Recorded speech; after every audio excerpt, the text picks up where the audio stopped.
Isang araw, mayroong isang asong nagngangalang Max. Noong araw na iyon, napag-isipan niyang maglibot. Sa kanyang pamamasyal ay nakakita siya ng isang buto. Tumingin si Max sa paligid, ngunit wala siyang nakitang sino man na maaaring magmay-ari ng buto. Kaya naman ay dali-dali niya itong kinuha at kumaripas ng takbo. Matapos niyang tumakbo, hindi na makapag-antay si Max na kainin ng buto. Nagsimula siyang maghanap ng tahimik at kalmadong lugar kung saan niya pwedeng kainin ng buto nang walang nanghihingi sa kanya. Kalaunan ay nakarating siya sa isang ilog na may tulay na gawa sa kahoy at ito'y kanyang tinawid. Habang siya ay tumatawid, napatingin siya sa tubig ng ilog at nakita niya ang larawan ng kanyang sarili. Inakala ni Max na ang asong nasa refleksyon ay ibang asong may buto sa bibig, at ang mangmang na aso ay napuno ng kasakiman. Ginusto ni Max ang buto ng asong nakita niya, at upang hamunin ito, tinawalan niya ang kanyang refleksyon. Ngunit pagkabukas pa lamang niya ng kanyang bibig ay nahulog sa ilog ang butong nasa bibig niya. Galit na galit si Max nang malaman niyang nawala ang kanyang buto. Sa pagsubok niyang makuha ang hindi kanya, ang sakim na aso ay nawala kung ano ang mayroon siya.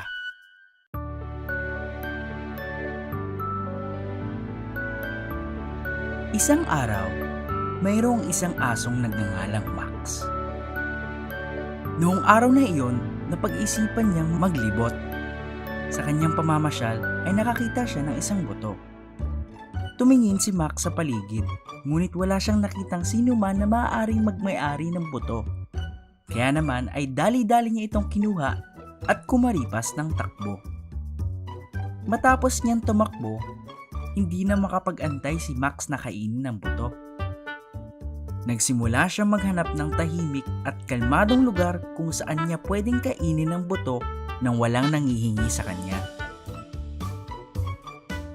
Kalaunan ay nakarating siya sa isang ilog na may tulay na gawa sa kahoy at ito'y kanyang tinawid. Habang siya ay tumatawid, napatingin siya sa tubig ng ilog at nakita niya ang larawan ng kanyang sarili. Inakala ni Max na ang asong nasa refleksyon ay ibang asong may buto sa bibig, at ang mangmang na aso ay napuno ng kasakiman. Ginusto ni Max ang buto ng asong nakita niya, at upang hamunin ito, tinawalan niya ang kanyang refleksyon. Ngunit pagkabukas pa lamang niya ng kanyang bibig ay nahulog sa ilog ang butong nasa bibig niya. Galit na galit si Max nang malaman niyang nawala ang kanyang buto. Sa pagsubok niyang makuha ang hindi kanya, ang sakim na aso ay nawala kung ano ang mayroon siya.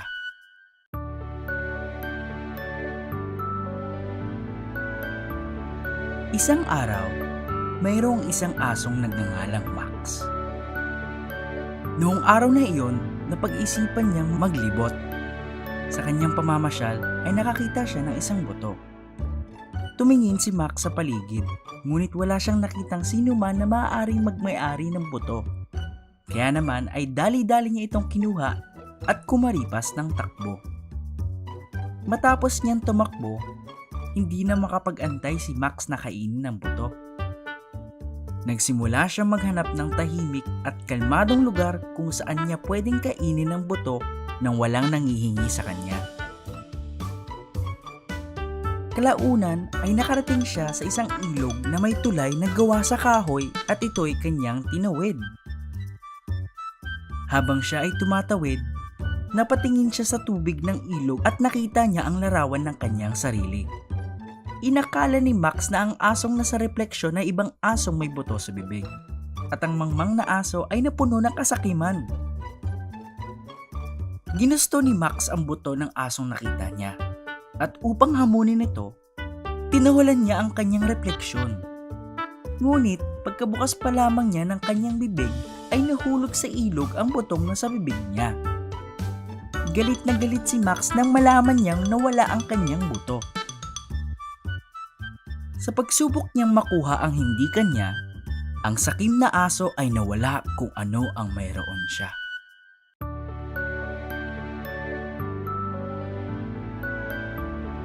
Isang araw, mayroong isang asong nagngangalang Max. Noong araw na iyon, napag-isipan niyang maglibot. Sa kanyang pamamasyal ay nakakita siya ng isang buto. Tumingin si Max sa paligid, ngunit wala siyang nakitang sino man na maaaring magmay-ari ng buto. Kaya naman ay dali-dali niya itong kinuha at kumaripas ng takbo. Matapos niyang tumakbo, hindi na makapag-antay si Max na kainin ng buto. Nagsimula siyang maghanap ng tahimik at kalmadong lugar kung saan niya pwedeng kainin ng buto nang walang nanghihingi sa kanya.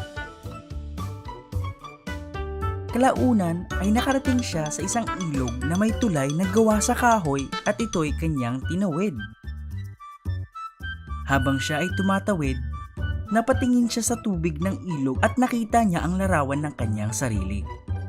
Inakala ni Max na ang asong nasa refleksyon ay ibang asong may buto sa bibig, at ang mangmang na aso ay napuno ng kasakiman. Ginusto ni Max ang buto ng asong nakita niya, at upang hamunin ito, tinawalan niya ang kanyang refleksyon. Ngunit pagkabukas pa lamang niya ng kanyang bibig ay nahulog sa ilog ang butong nasa bibig niya. Galit na galit si Max nang malaman niyang nawala ang kanyang buto. Sa pagsubok niyang makuha ang hindi kanya, ang sakim na aso ay nawala kung ano ang mayroon siya.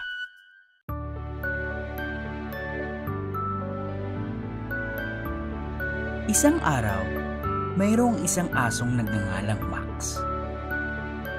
Noong araw na iyon, napag-isipan niyang maglibot. Sa kanyang pamamasyal ay nakakita siya ng isang buto.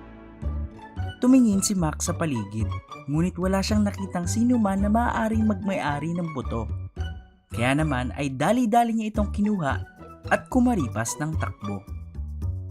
Matapos niyang tumakbo, hindi na makapag-antay si Max na kainin ng buto. Nagsimula siyang maghanap ng tahimik at kalmadong lugar kung saan niya pwedeng kainin ng buto nang walang nanghihingi sa kanya. Kalaunan ay nakarating siya sa isang ilog na may tulay na gawa sa kahoy at ito'y kanyang tinawid. Habang siya ay tumatawid, napatingin siya sa tubig ng ilog at nakita niya ang larawan ng kanyang sarili. Inakala ni Max na ang asong nasa refleksyon ay ibang asong may buto sa bibig, at ang mangmang na aso ay napuno ng kasakiman.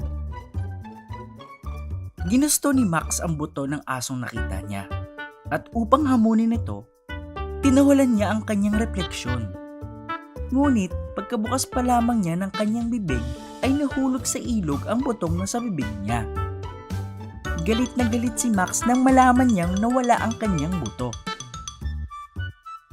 Sa pagsubok niyang makuha ang hindi kanya, ang sakim na aso ay nawala kung ano ang mayroon siya.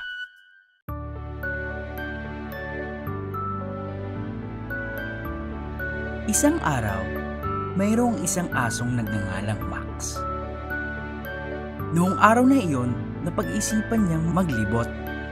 Sa kanyang pamamasyal ay nakakita siya ng isang buto.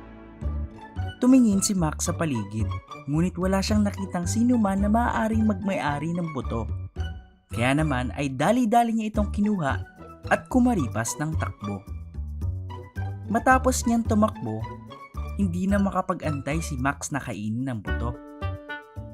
Nagsimula siyang maghanap ng tahimik at kalmadong lugar kung saan niya pwedeng kainin ng buto nang walang nanghihingi sa kanya.